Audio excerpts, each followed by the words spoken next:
Hello everyone and welcome back to Claus Gaming. Yeah, you can see this will be quite a different video from what we used to have here.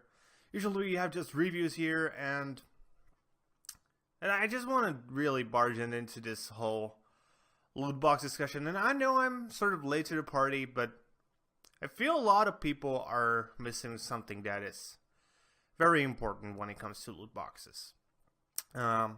Especially when it comes to gaming journalists, because the thing is, I read a lot of articles, like a shit ton of them, talking about the fact that loot boxes are fine if they offer content that is purely cosmetic, that doesn't influence the gameplay or just isn't pay to win in any sort of way.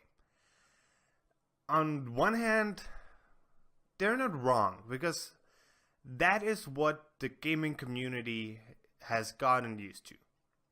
But that is a problem on its own. The fact that the gaming community has decided that as long as we are being provided only cosmetic choices or things that don't affect the gameplay, you know, things like, let's say, announcers packs and Heroes of the Storm. You know, they aren't cosmetics, but they're just things that don't affect the gameplay in any sort of way, or don't affect the gameplay of others. Let's be more specific. That's probably the best wording. It's still pretty bad. Not for the reasons you might think. I'm not against microtransactions in any sense of the word. Microtransactions on their own are fine. My only real problem is purely with loot boxes. And let me actually drive you through my logic here. Loot boxes are gambling. Whether you like it or not, whether you think the commissions are full of bullshit when they're starting to look at loot boxes as gambling or not, they are gambling. And to be honest, I think they're actually a worse form of gambling than gambling for money. And yeah, you might be like, what? This guy's crazy. But just follow my logic here. So let's say you're playing on a slot machine, the most basic kind of gambling there is. And you have, let's just use random probabilities. I don't really know the real probabilities, but let's say you have a 5% chance to win on a slot machine at any given point. You know, you put in a quarter and you have a 5% chance to win something, you know, but 95% of the time you lose. And that means one simple thing, that 95% of the time you will not get that positive reinforcement making you want to play more. And by the way, this is one of the reasons that casinos have slot machines in the front with slightly higher probabilities of winning, because they really want you to get into that habit of, oh, I can just throw in a little bit more, and maybe next round I will win again and it will fix all my issues. That's the problem with gambling. The problem with gambling is not the fact that it's a probability game where the house always wins. That's something you are willingly acknowledging when you go gambling. The problem with gambling is the fact that it is addictive. And addiction is created by your brain craving to play more because it feels that next time will be the time you win. And loot boxes have that built in a super easy fashion, that even if you lose in loot boxes, you still win. That means your brain gets that positive reinforcement, making it crave to play more because maybe next time you will win big. So this is pretty okay for adults. You know, adults can sort of deal with this, and most of the time they will not get addicted. Though, obviously, there will always be a certain percentage of people who will get addicted either way, just because they have that sort of personality. And these people are usually the ones that just lose even their pants. The problem is, we're exposing kids, and I mean kids, like 12-year-olds, to gambling.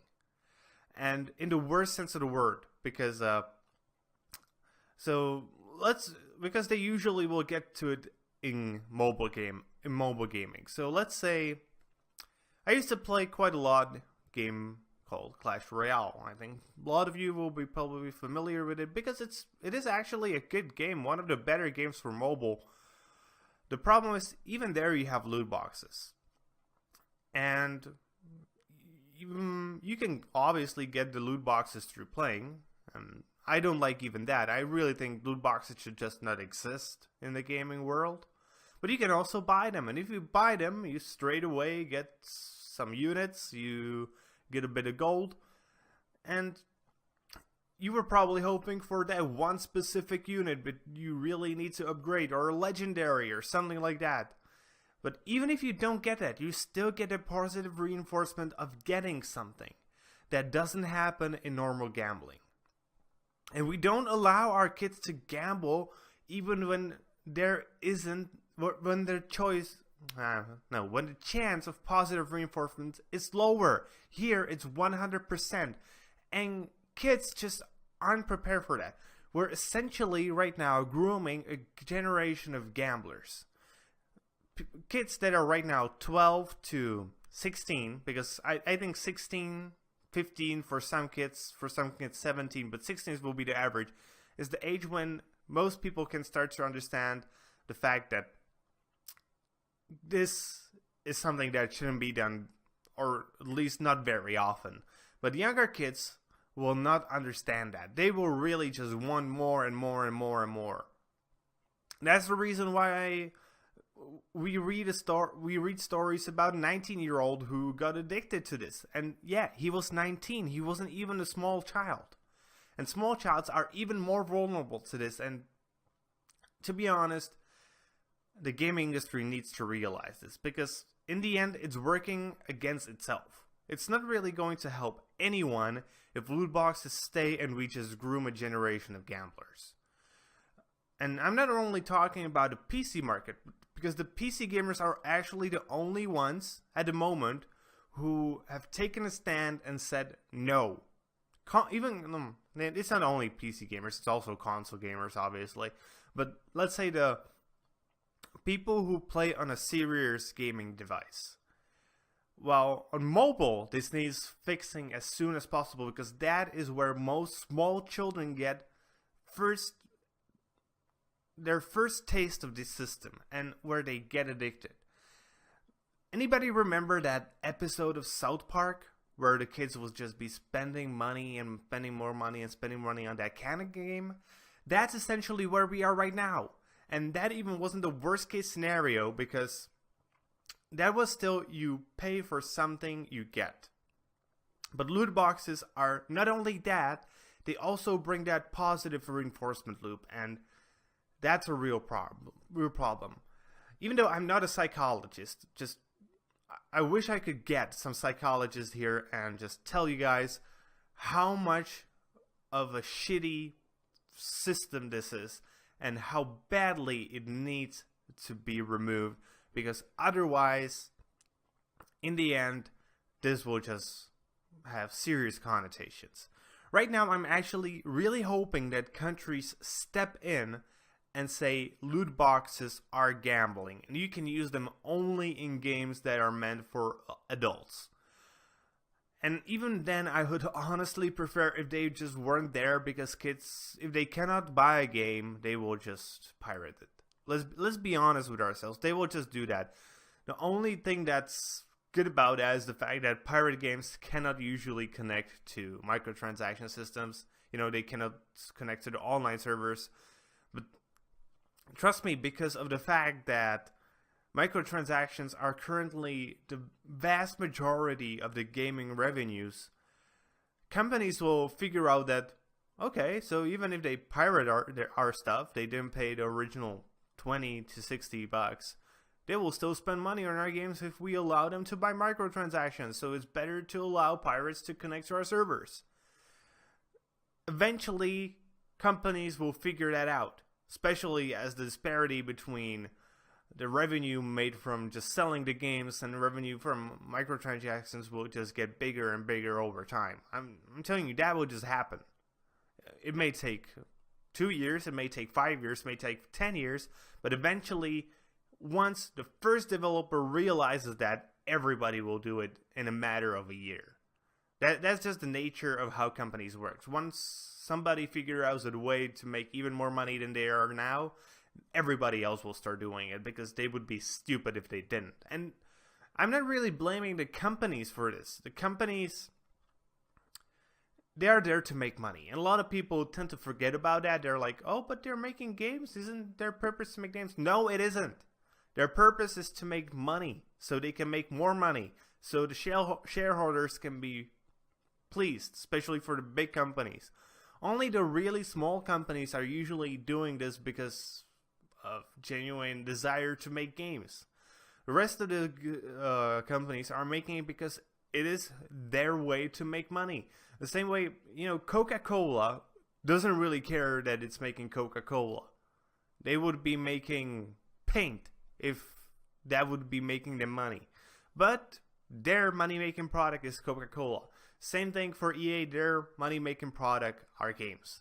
And they don't care if it's a good game, if it's a bad game, as long as it makes them money. That's really it. And loot boxes only allow them to make addicted people who will give them money because they are addicted. And that itself is a big problem and needs to be solved. Please, gaming companies, realize that if you do this long enough, you will only bring the community against yourselves, not making money in the long run. You will make a quick, large profit, no doubt about that. But if you want your company to survive the long run, because that is also part of your responsibility to the shareholders, that you need your company to live long enough for them to make their profits, then you need to start thinking about removing loot boxes. Because not only you will make a quick buck, but you will also make your customers go bankrupt, not buying your games, not spending money on microtransactions. You need to think about the long run here, and I sort of feel you aren't at the moment because you don't realize what negative connotations in the long run are. And I'm hoping... I know my video will probably not make enough of an impact, but I'm hoping it will at least make some people think. And that's pretty much all I had to say. So, I hope you liked the video. If you did, give me a thumbs up. Subscribe to my channel. Leave a comment. I really want to hear your guys' opinions on this. Whether you think loot boxes on their own are okay, or whether they're are just bad as I think. And that's just going to be it. So see you guys later with more gaming content.